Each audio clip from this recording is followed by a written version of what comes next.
Okay, one last thing before I go out, I hope. So let's take Franco Nicola, for example. I'm going to show you this. And let's take Franco de Nicola. He's a ninth dimensional being. So he's aware of himself as a ninth dimensional being. So that would be up here. That would be like the upper level of frequency. So it's like the mind, what does that say? So the awareness of the oversoul. The awareness of the oversoul. So that's the vantage point from which he looks into this reality all the way through his body, because he's in a body. He's in a human body. So that's what that means. He's a ninth dimensional being. He is awakened up until the ninth dimension, which is the oversoul, to his oversoul self, and the experience of the oversoul self in this density body. And so the oversoul self is aware of the avatar soul in its soul.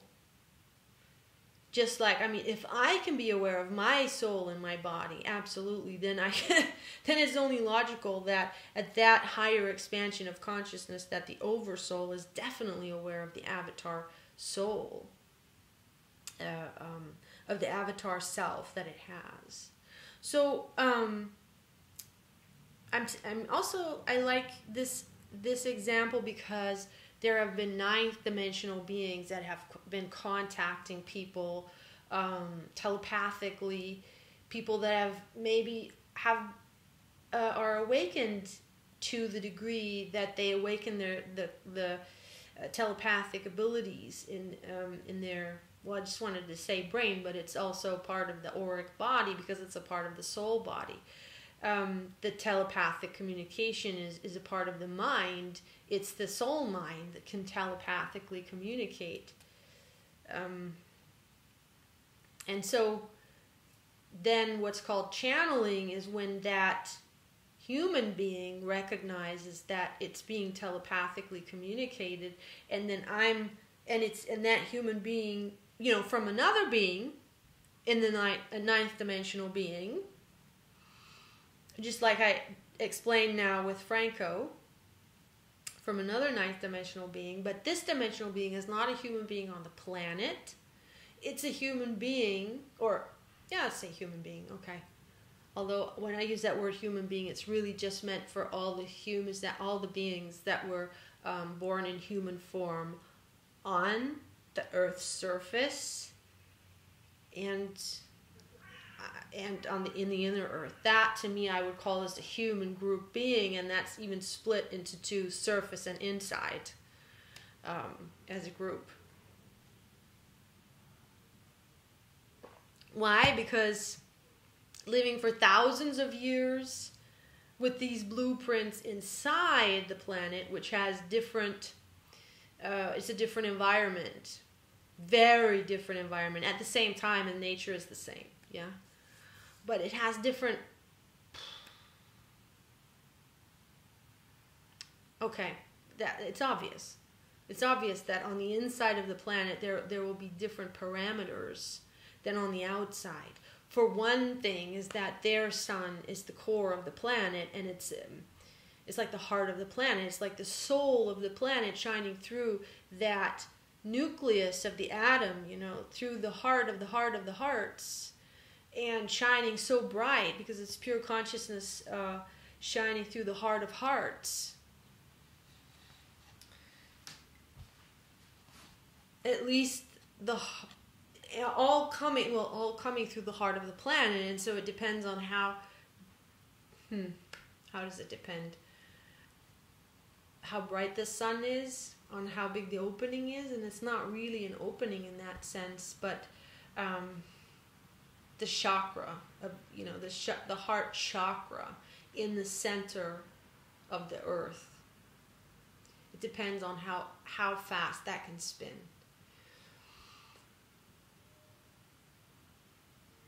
And that's how much it can open up, and that's how much light it can let through. So anyways, it's it's the heart chakra of the earth, where the inner earth humans get their light from. That's their sun. And our sun is the heart chakra of this solar system.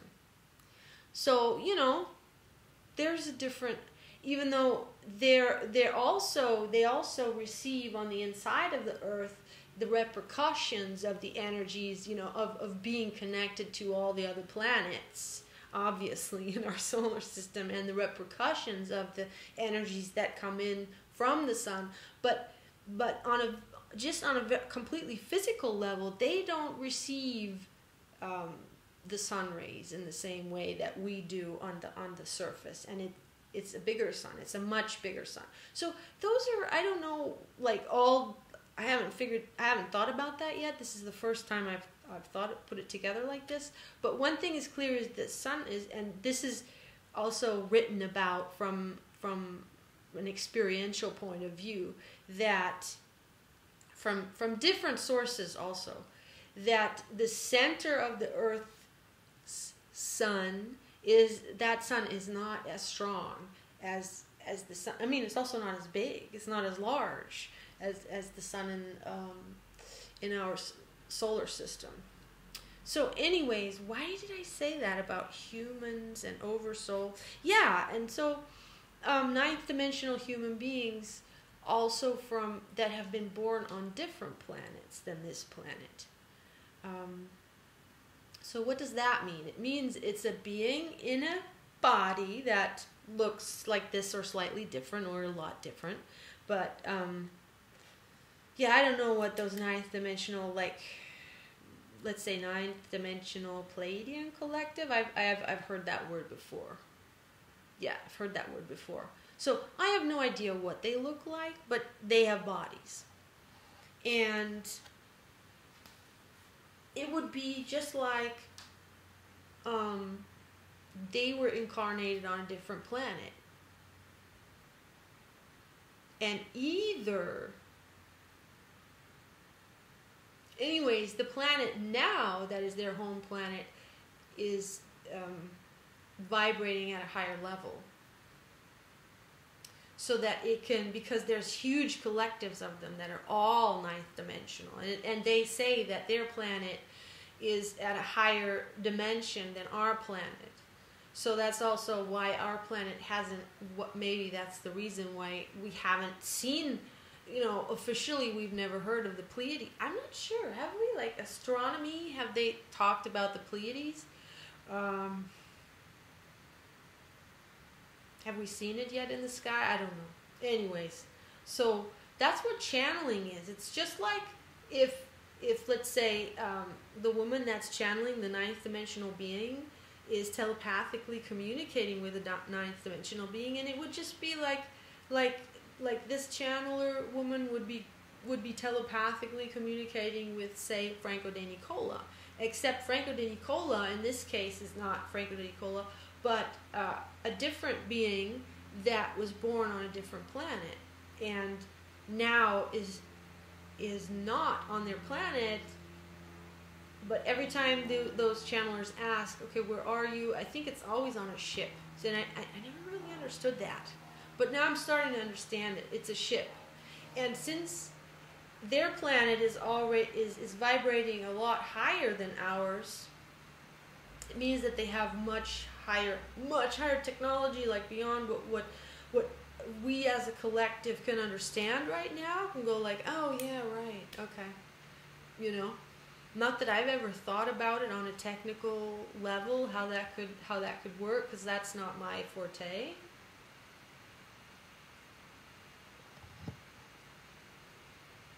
But I can totally get that with a higher consciousness, we can go also higher in technology. And for them, it's really no big deal, these distances, that for us, we're just it's impossible, It's impossible. And if we go with the fastest vehicle that we have on this planet, we can never even make it. We barely made it to the moon. I mean, officially. No, officially we made it to the moon. Okay, so I know we made it to the moon. You know, but those moon landing videos, I heard that they're false. But, you know, that it doesn't matter because I'm wanting to talk about something totally different. And that is that, how funny it is. And that,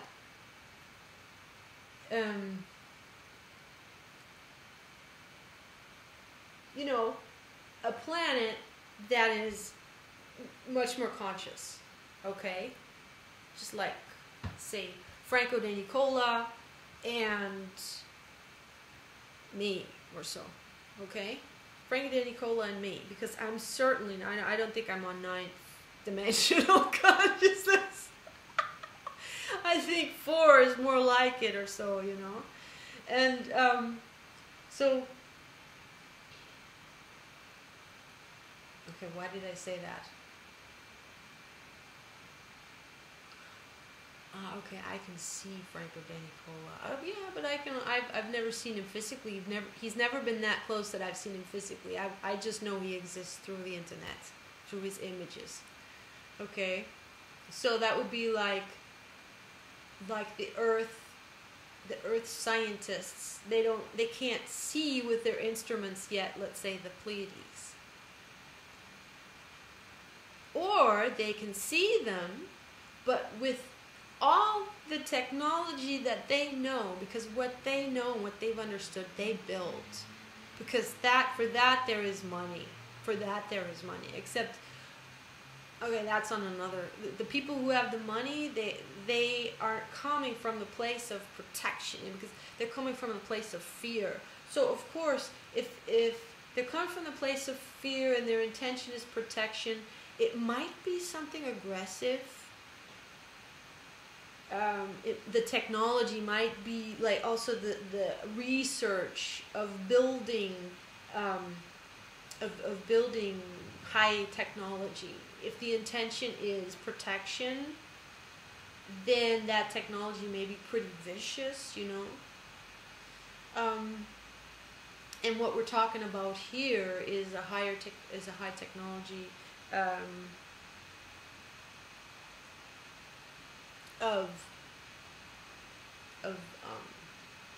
space flight, and for that we've tried everything, and the money has been there, and we've tried everything, and the farthest we could go in space flight, I don't know what that is, but one thing I know is that the official version, I think, is the moon, and then we were able to send then some unmanned objects to Mars.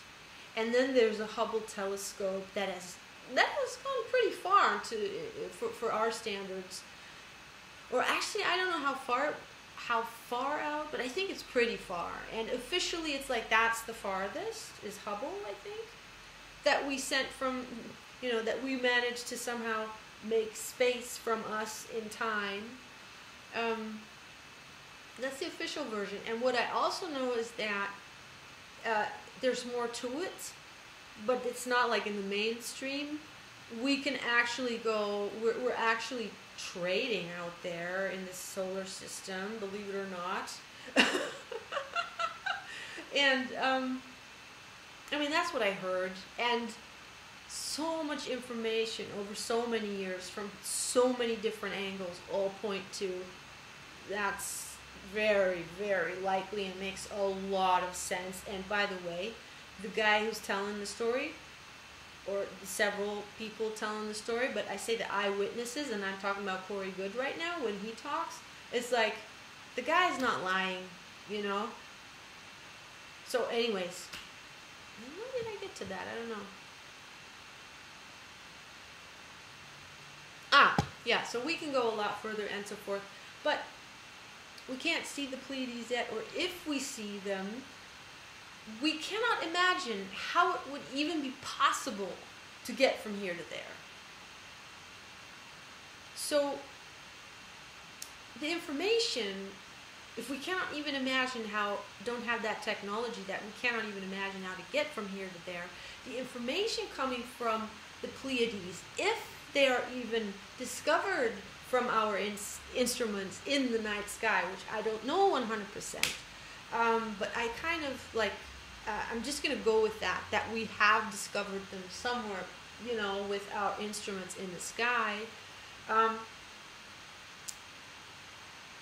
But the information coming from there can only be for the scientists so little that whatever they get at the tip of our science is not possible that there could be beings living on that planet. You know, but maybe that has to do with the fact that their information is so small, you know. And I happen to know that the official version is not the version of a lot of those that create the official version. Okay, so in other words, the official version is official for a reason, is because something wants to be hidden. And what wants to be hidden is that we're much further along. Much further along, first of all.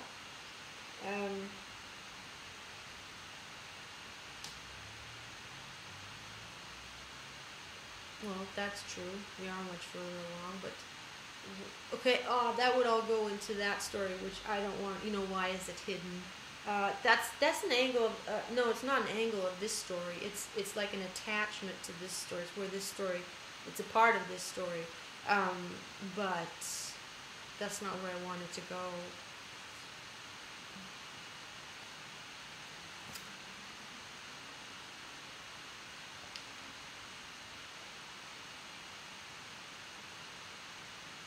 In any case, they can come here. And that's very understandable that they can do that. And then, you know, they are simply as awakened as someone like Franco de Nicola in spaceships. And they can telepathically communicate. And so they can, I don't know how they find that person, like on Earth. I don't know how they find that person and then channel through them. I don't know how that works. But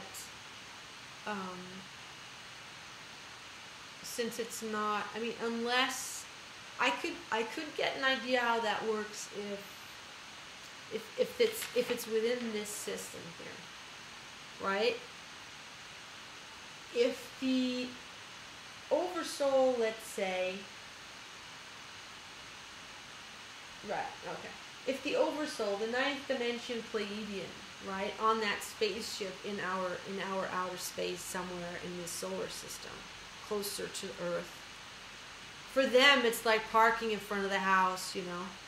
So if that ninth dimensional Pleiadian would, how would they find out about Chandler? How would they would, I mean, wouldn't they need like a picture or something, like, I don't know. Oh. Right. So if they're a nine-dimensional being, they're on the oversoul level of consciousness. They can, and if then that human being, you see, how many human beings? I'm gonna go get the calculator now. Okay, hold on.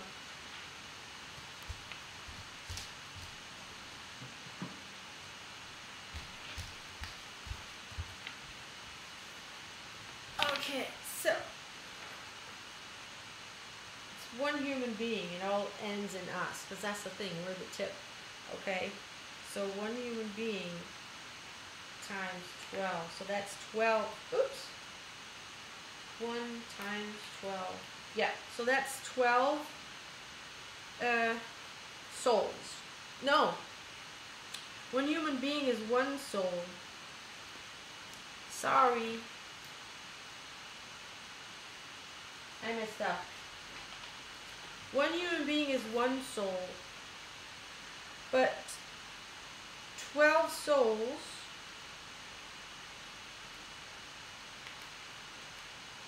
is one oversoul. If they're on the ninth dimensional level, then they are humanoid beings in a body with the consciousness of, it's like a collective. So they have a consciousness of 12 souls.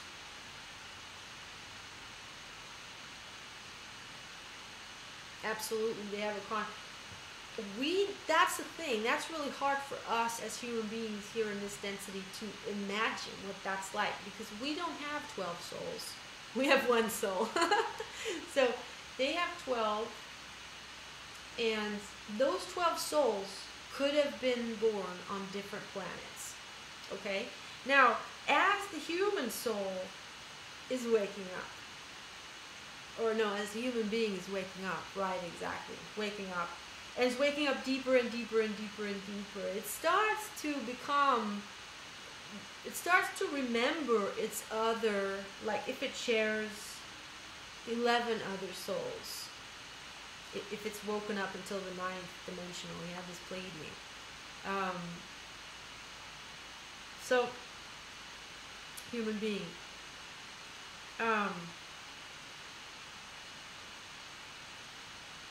Yeah, that's the difference. That's why they always speak of collective. Ever noticed? I mean, it's like never, or very rarely, it's like, I am this and this person, like Bashar. Bashar is like, I am Bashar, and he seems to be like one person.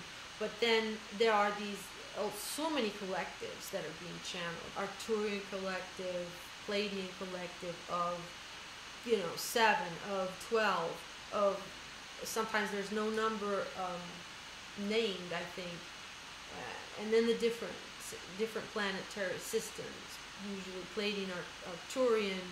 I guess those are the most that I just say it like that. But then there's also, what's the most? Anyways, it doesn't matter, because I'm taking the example of the Pleiadian, yeah. And so they, when the oversoul, they meet in the middle. That's what happens. So when the oversoul is more and more can embody, is in the downstream. Yeah, it's in the embodiment, in the getting denser. So when the oversoul becomes the denser, the more sensitive it becomes of the tip of its body, yeah, the more it embodies itself, the oversoul, the more it becomes aware that it has 12 souls. Wait, no, the other way around. The more it becomes aware that it has 12 bodies. It has 12 bodies. It works in 12 bodies. It's one soul, one oversoul. It doesn't have a beautiful name like Avatar or Rishi. It's just the name is Oversoul.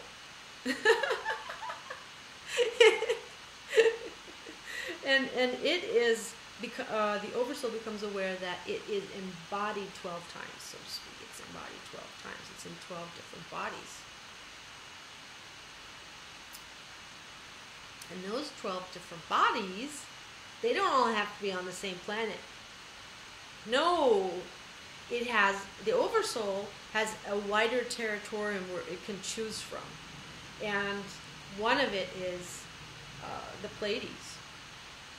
So it could very much be that as the Oversoul is remembering its 12 forms, and that means it's remembering itself being an Oversoul, really, the soul realizing that in reality it is an Oversoul that is here in this body.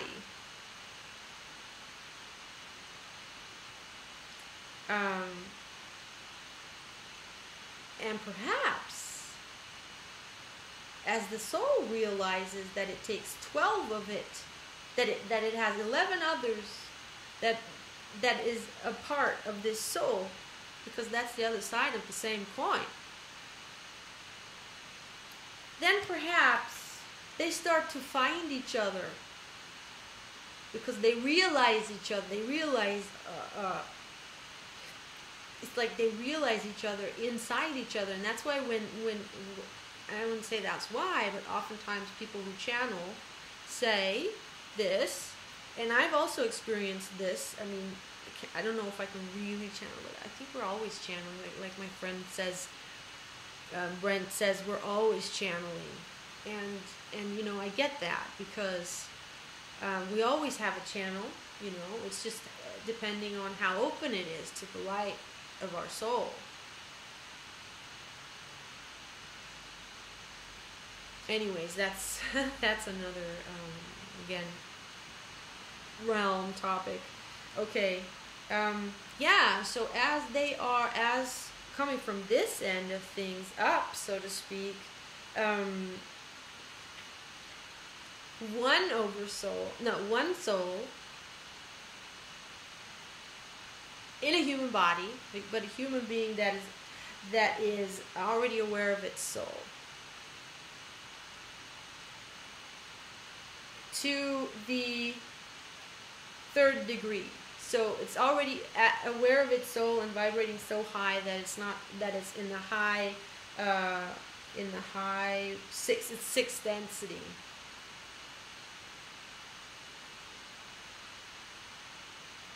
But it could also be 4, because I think when they become completely aware, maybe then they meet or something.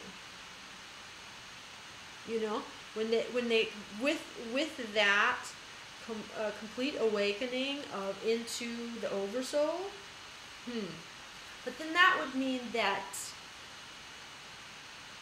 Franco De Nicola, being a 9th density being,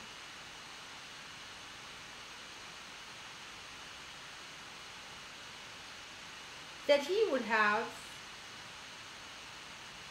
12 souls. That there would be 11 other bodies where he is embodied in. Okay, maybe I don't know if that's his experience, but maybe I could ask him one day. Okay. Was there something else? They meet in the middle, and that's maybe what that is. And at least that's also why they can easily, like when for example, Wendy Kennedy or Michaela Sheldon or Esther Hicks, when they open up, they say they're a collective. Let's say it's 9th density. I don't know Abraham, what density Abraham is. I think it's a little bit higher maybe. But now let's say Wendy Kennedy, 9th density Palladian collective, right? So,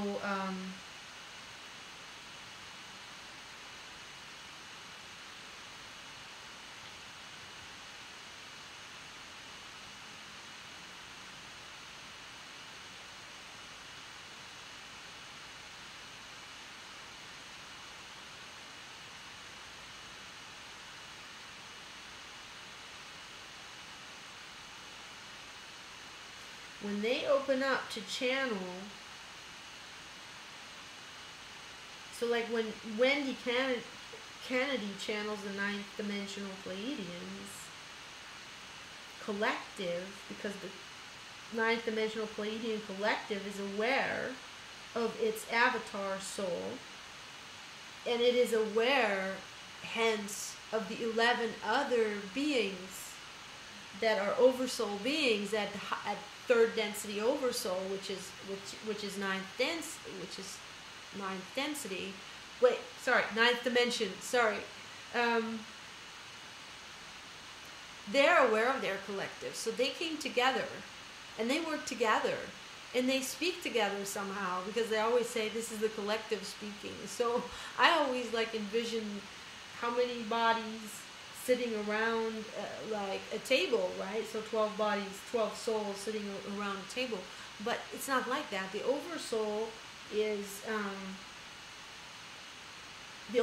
speaking, and the oversoul just knows that there are 11 other oversouls that make up its soul, its avatar souls. So 11 other souls that it's sharing its own soul, And yeah, they like to, I guess they like to hang out, I guess. And I guess they speak as a collective because they're so aware of their avatar soul. So it's almost like 12 people with the same soul and aware of themselves. But so then the only thing that changes, that is different about them, would be whatever came not from the mind, but whatever is well, the mind, the part of the mind that is based on experience, that will be unique for each and every one, especially when they lived on different planets, right? So they'll all have that physical thing very, very, very, very different. But their souls are the same. Wait, no. Yeah, their soul is the avatar soul. It's just that the body is not the same. And what we call our soul, on the level of the soul, is the soul's body. Okay.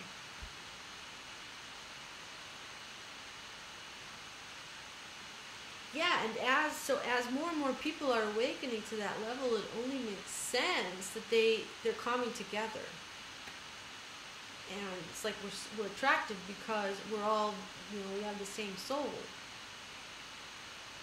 It's us. It's us. So to meet ourselves in a different body that has, lived on a different planet so far away, I mean, it's just so exciting. And so since they can come here like that, I mean, obviously they would, obviously they're here. It makes sense.